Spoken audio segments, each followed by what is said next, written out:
puff of smoke right now. It's actually legal, but that's a big block. That's a small block motor extinguishing itself.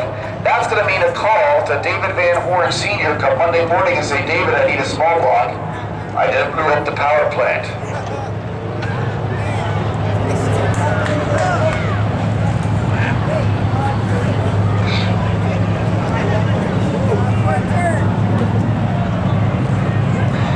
We talked about big block and small block horsepower. Now, you know, Gary Edwards is running a small block this year. It's actually a crate motor.